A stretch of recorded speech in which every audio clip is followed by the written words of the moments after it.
So what high school did you go to? I went to Eastside High School. And that's in Gainesville? Here in Gainesville, Florida.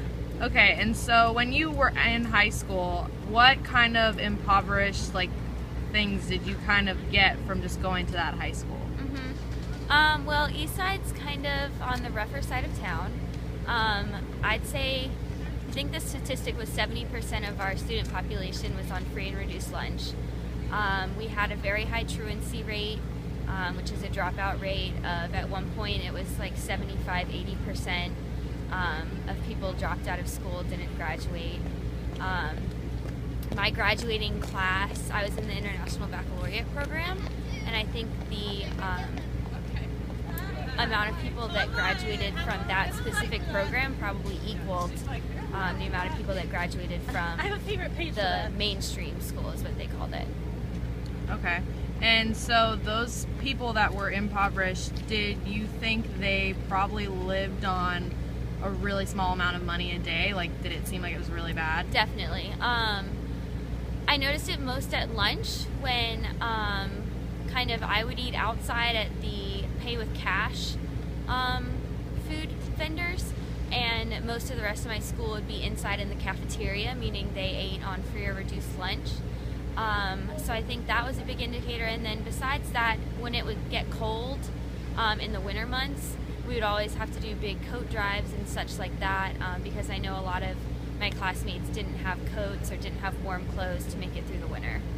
All right, and was there any experiences that you had or any that you saw that affected you that was like really Definitely, shocking? yeah, definitely. When I was in 9th grade, there was a baby born in my high school bathroom right across the hall from me, and that just really shocked me that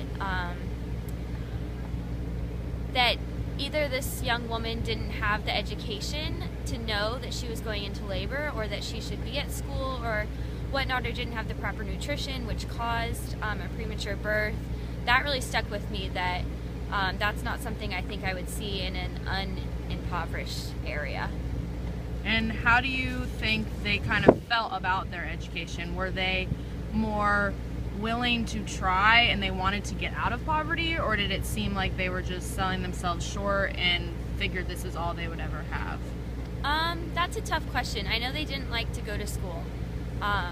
The kids that were more impoverished than others got in more fights. You'd always hear about the fights going on in classes, being disruptive, not really taking school seriously, while myself and my immediate peers were, studying, trying to get the most out of school. There was definitely a dichotomy there of wanting to try in school and wanting to just make it through the day.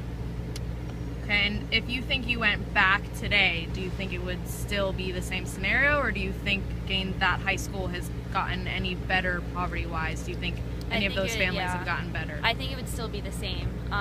I hope that it's gotten better, and I think there are a lot of programs out there that are working to get it better, but I think it would be probably about the same as when I went to school there. Okay, well, thank you. Thanks, Morgan.